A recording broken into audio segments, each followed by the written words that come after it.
that we would allow a nation in our own backyard to become the supplier of resources to our adversaries, but not to us, to hoard weapons from our adversaries, to be able to be positioned as an asset against the United States rather than on behalf of the United States.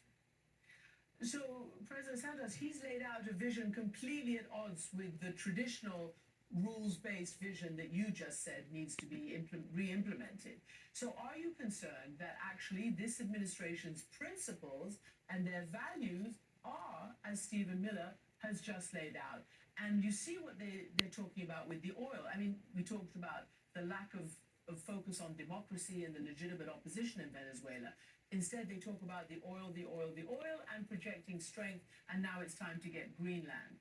So if that's the strongest country in the world talking like that, what hope is there for the rules-based orders? That's something that should worry everybody, worries me. I am also chair of something called the Elders that you know very well, and we are very worried exactly with what you just said. This trend of not respecting the rule of law, of weakening multilateralism, of doing away with the UN because the UN is being weakened. That is a preamble for chaos and anarchy and possibly war.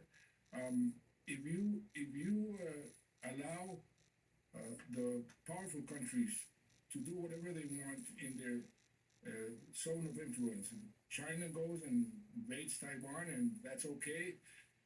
Now Russia invaded Ukraine, and that's okay. Then where does that stop? This is what worries everybody. It worries me, and this is what I hope that through dialogue we can sit down and say, listen, we have to change the way we relate to each other. We have to, what Mandela used to say, we have to use a constructive dialogue in order to, if you don't like the present world order, we can change it, we can reform it, but we should not do away with it. Because if we don't have an order, chaos will be the rule, and chaos is a preamble to war. I'm quite sure that it's not the oil. Maybe the oil is important, but what the U.S. is after is what they call the rare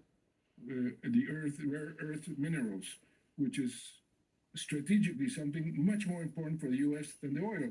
The U.S. does not need the oil, but China is monopolizing these rare minerals, rare earth minerals, and Venezuela is a big source of these minerals, and China is controlling the production and the distribution of those minerals in Venezuela. Now, so I think that the oil is an excuse to do some other things that strategically for the U.S.